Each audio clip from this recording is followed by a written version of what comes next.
qualifié de science de l'affection. Vous savez, dans l'approche des textes de l'islam, le Coran et la sunna du prophète, il y a des sciences. L'exégèse du Coran, les sciences des hadiths, le droit canon. Et il y a une science qui caractérisait le savoir des compagnons du prophète. Les compagnons n'étaient pas des commentateurs du Coran. Il y en a peu qui mémorisaient le Coran. Mais la plupart des compagnons, ils ont une science qui s'appelle la science d'Allah. Ils ont compris l'islam comme un facteur d'amour et d'affection. Parce que quand tu ouvres aujourd'hui Internet, ou quand tu vois ce qui est diffusé sur le marché, parce qu'il s'agit d'un marché, aujourd'hui l'islam est devenu un marché, avec des produits périmés, où on triche beaucoup. C'est un marché. Il faut faire attention. Quand vous allez sur les sites internet ou quand vous écoutez les prêches, il y a des produits qui sont périmés. Il y a des produits qui sont de contrefaçon.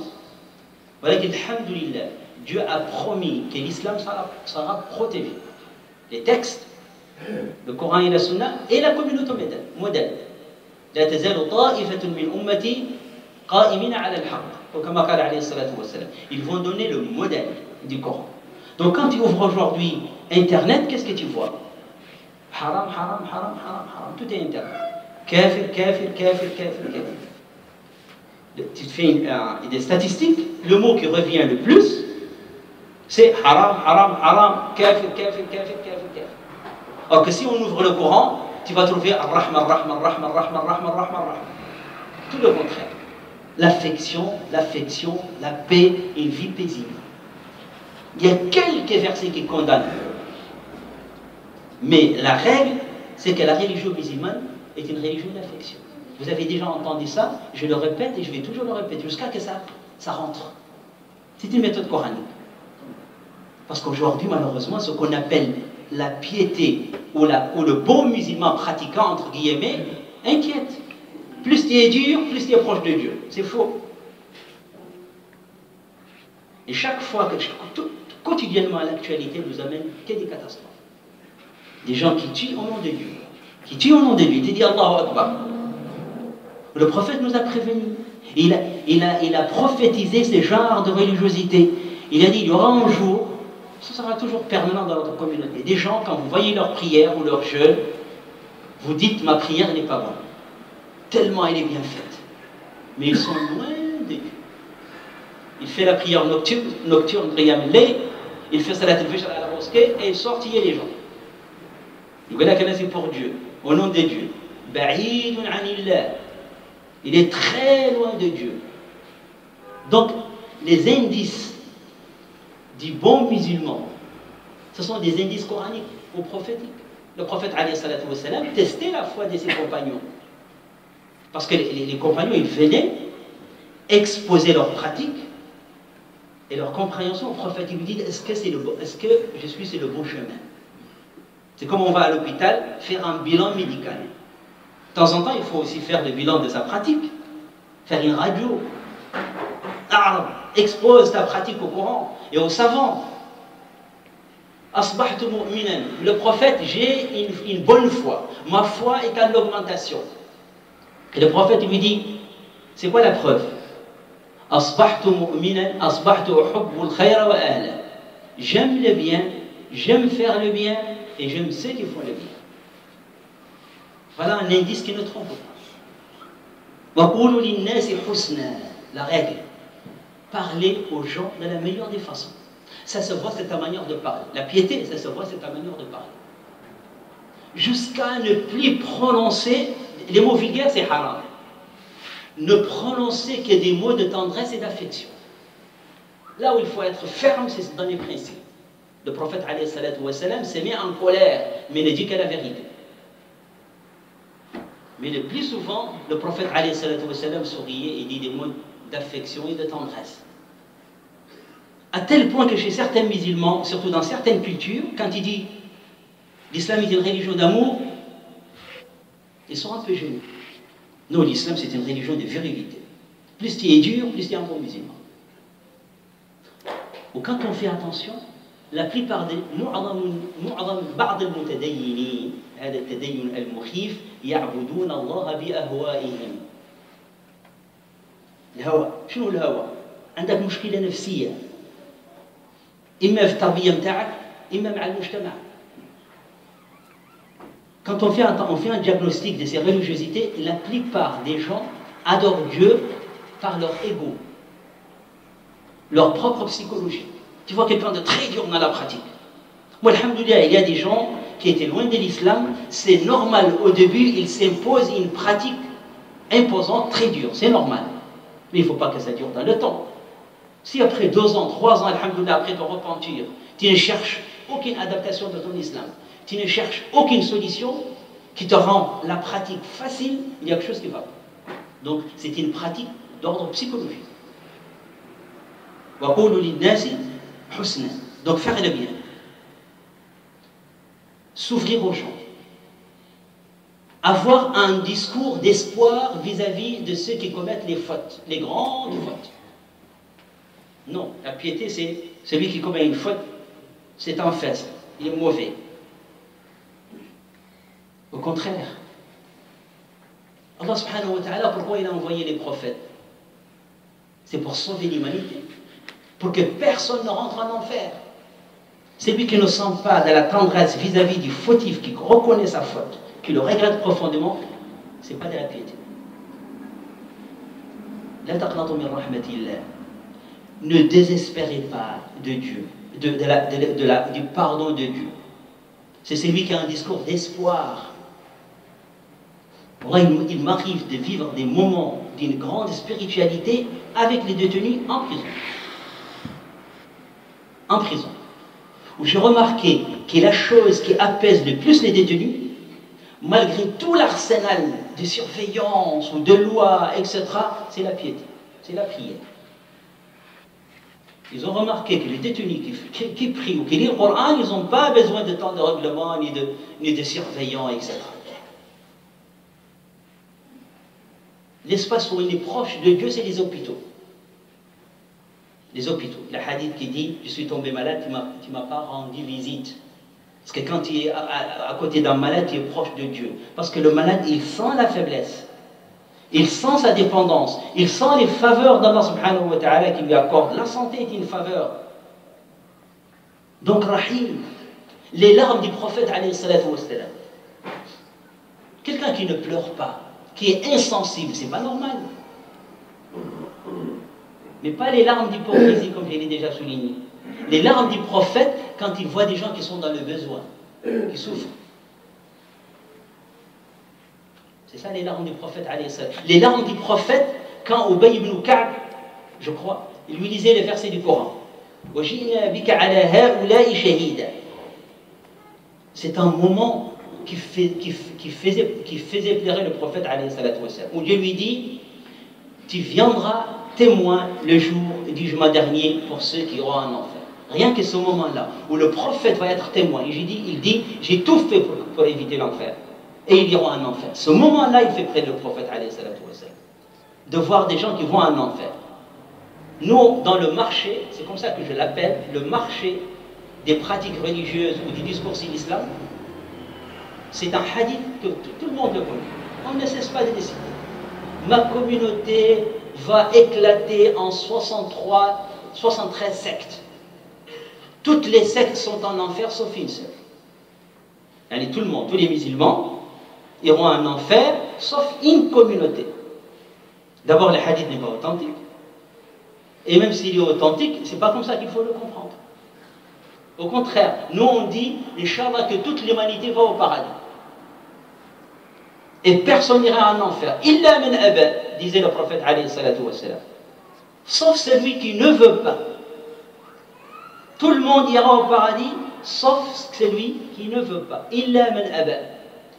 Yani, il voit la vérité claire et il refuse d'adhérer. Rahmatan fil buyut. L'indice de la piété, c'est qu'il y a de la sœur. Ma sœur, vous pouvez monter au 3e étage. C'est réservé aux mamans qui ont des bébés, au 3e étage, parce que vous dérangez tout le monde. Rahmatan fil buyut, la sérénité. Et malheureusement, les statistiques sont alarmantes. On a le même taux de divorce comme dans la société française. Il ne faut pas se voiler la face. Entre nous, on s'est dit la vérité. Bien sûr, alhamdoulilah, il faut toujours un discours d'espoir. Mais parfois, il faut un discours exigeant. Parce qu'ils te disent, mais pourquoi tu dis ça? Parce qu'on est entre nous, on s'est dit la vérité. On ne se voile pas la face. Parce que c'est lui qui t'aime bien, c'est celui qui est plus exigeant vis-à-vis de toi. Pourquoi on se voile la face? On a le même taux de divorce comme les autres. Quelle est la base de la société? C'est ça l'islam, rahmatan bil alamin. Or qu'Allah subhanahu wa ta'ala définit le mariage comme un lieu de sérénité. Mon jihad, c'est que moi, je préserve mon couple. Bien sûr, ça existe les divorces. Mais c'est l'exception. C'est l'exception. C'est pour ça que Ibn Taymiyyah, il a bien compris. Il a dit, c'est lui qui divorce en cas de colère, il n'accepte pas son divorce. Quotidiennement, on me téléphone. Ah, j'étais énervé, j'ai divorcé. Et il téléphone à un imam, lui dit, c'est bon. Ça compte. Combien? 3 fois? Ah, c'est fini. C'est ça la science de l'affection. L'islam, il est là pour séparer les gens. La sérénité, bien sûr, tout couple et toute famille est traversée par des crises. C'est normal. Mais mon jihad, c'est de préserver la famille. Ou le Coran, il appelle le fasad. Le fasad. La subversion, c'est de faire éclater les liens des familles. Un compagnon est venu voir le prophète, rahmatan. Il a compris. Il lui a dit, j'aime ma famille, je leur rends visite, je leur donne, mais ils me repoussent à chaque fois. Et le prophète de lui dire, tu seras toujours le meilleur. Auprès de Dieu, tu es toujours le meilleur. Bien sûr, c'est difficile quand tu vas chez ta famille et te repousse. Mais tu vas être pieux. Le signe de la piété, c'est de préserver les liens familiaux. C'est pas normal aujourd'hui que dans des familles, il y a des problèmes à cause de l'héritage ou d'argent. يا اخي نسمح لك في كل شيء، خذ غير خذ الفلوس، غير خذ، انا يا اخي ما بغيتش كاع من هذاك الكلام. كتلقى المشاكل في العائلات، هذا خلاني فلوس وهذا ما خلانيش فلوس، يا اخي انا انت خويا، t'es mon frère, t'es ma soeur, c'est pas l'argent qui va diviser entre nous. Donc, l'affection avec la société, l'affection au sein de nos familles, l'affection au sein de notre communauté. Les divergences canoniques ne sont pas une raison de division. Que vous avez jeûné le samedi, que vous jeûnez le dimanche, que vous faites la prière des vendredis à 14h, que vous la faites à 13h. Ça, ce sont des divergences entre savants, ne peuvent pas faire l'objet d'un conflit au sein de la communauté. Mais alhamdoulilah, l'idéal, c'est de regrouper les musulmans sur un avis canonique qui unit tout le monde. Parfois, ce n'est pas possible. Par contre, là où il n'y a pas de concession, ou là où il n'y a pas de divergence entre les savants, c'est la fraternité. C'est pas normal que dans des mosquées aujourd'hui, comme je l'ai dit, il y a encore des divisions et des conflits. Alors que la mosquée, elle est faite pour m'approcher d'Allah subhanahu wa ta'ala. C'est pas possible. Et c'est ça, les compagnons ont compris l'islam de cette façon. Ils avaient la science de fiqh al-Rahman. La science de fiqh al-Rahman. C'est comme je le disais hier. Il y a des gens qui te disent, Laylatul Qadr c'est quand? Pour ceux qui ont jeûné le samedi ou le dimanche. Parce que si tu jeûnes le samedi, Laylatul Qadr, les jours impairs ne sont pas les mêmes. Et ça pose un problème. Et ça cause des interrogations chez la plupart des gens. Laylatul Qadr, c'est vrai, elle est spécifiée par une nuit au sens cosmique du terme. Mais c'est le monde des âmes. Allah subhanahu wa ta'ala, il peut créer une nuit de destin pour toi spécifiquement. Parce qu'Allah subhanahu wa ta'ala est au-dessus du temps et de l'espace. Et l'âme n'est pas liée au temps météo. Le temps des âmes, ce n'est pas le temps des corps. Tu peux vivre Laylatul Qadr à midi ou à 13h. Tu es touché par la grâce d'Allah subhanahu wa ta'ala. Tout dépend, il faut être prêt à recevoir cette rahma et cette miséricorde d'Allah subhanahu wa ta'ala. Tu as commis des péchés graves, c'est le moment de se repentir. Tu as de la rancune ou de la jalousie, soigne-toi. Quelqu'un est venu voir le prophète alayhi salatu wa sallam, lui dit, j'ai le cœur très dur. Il a dit, je te donne la solution. Chaque fois que tu vois quelqu'un dans la nécessité ou dans la souffrance, fais de ta sorte de le sauver. Comme ça, tu vas te soigner. Et lis le Coran. Et va au cimetière. Chaque semaine, tu vas au cimetière. Et tu penses à la mort. Il va donner un remède qui va rendre son cœur plus tendre Donc si tu veux profiter de cette grâce qui peut nous toucher pendant les qadr, ouvre ton cœur à cette miséricorde d'Allah subhanahu wa ta'ala en essayant d'être toi-même d'une grande adresse et d'un grand pardon. Trouve des gens qui te disent ah je te pardonne pas, ah tu m'as fait un coup, je te pardonne pas. Pourquoi je te pardonne pas? ليش؟ ما فيكش الرحمة انت؟ أخي نسمح لك والله يغفر لك. Au contraire, on est là pour pardonner. Vous savez, c'est des choses très simples, très très simples, mais d'une grande profondeur. Et c'est ça, les compagnons du prophète alayhi salatu wassalam, ils n'avaient pas une grande science, mais ils avaient une grande compréhension de l'esprit de cette religion. فنسأل الله سبحانه وتعالى أن يرحمنا يا رب. اللهم ارحمنا يا رب فإنك بنا رحيم. اللهم إنا نسألك رحمة من عندك تهدي بها قلوبنا يا رب. اللهم إنا نسألك رحمة تهدي بها قلوبنا وتحفظ بها ديننا وتوفقنا بها لما تحبه وترضاه. اللهم تقبل صيامنا وقيامنا يا رب. اللهم اشف مرضانا ومرضى المسلمين. اللهم اشف مرضانا ومرضى المسلمين. في واحد من أخواتنا مريضة نسأل الله سبحانه وتعالى أن يشفيها شفاء لا يغادر سقما يا رب. اللهم اشفيها واشف مرضى المسلمين يا رب. اللهم إنا نسألك يا رب في هذا اليوم المبارك وفي هذا الشهر المبارك لا تجعل لنا فيه ذنبا إلا غفرته ولا هما إلا فرجته ولا ضالا إلا هديته ولا مريضا إلا شفيته ولا حاجة هي لك رضا ولنا فيها خير إلا يسرتها لنا رب العالمين. اللهم ادخلنا في رحمتك وعفوك وعافيتك وجميل سترك. اللهم يا غفار الذنوب ويا علام الغيوب ويا مفرج الكروب ويا كاشف الغموم ويا رافع الظلم اجعل لنا من ضيقنا مخرجا ومن همنا فرجا. اجعل لنا من ضيقنا مخرجا ومن همنا فرجا. أنت اللطيف يا الله. أنت اللطيف يا الله. أنت اللطيف يا الله. سبحانك تبنا إليك فقنا عذاب النار وادخلنا الجنة برحمتك مع الأبرار.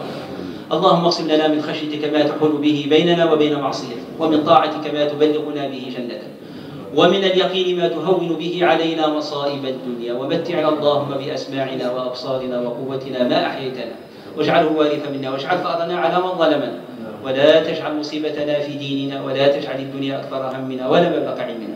اللهم ارفع البلاء عن إخواننا في فلسطين. اللهم ارفع البلاء عنهم يا رب. اللهم ارفع البلاء عن المسلمين في كل مكان وردهم إلى دينهم ردا جميلا يا رب. اللهم اغفر لأمواتنا وأموات المسلمين واشف مرضانا ومرضى المسلمين.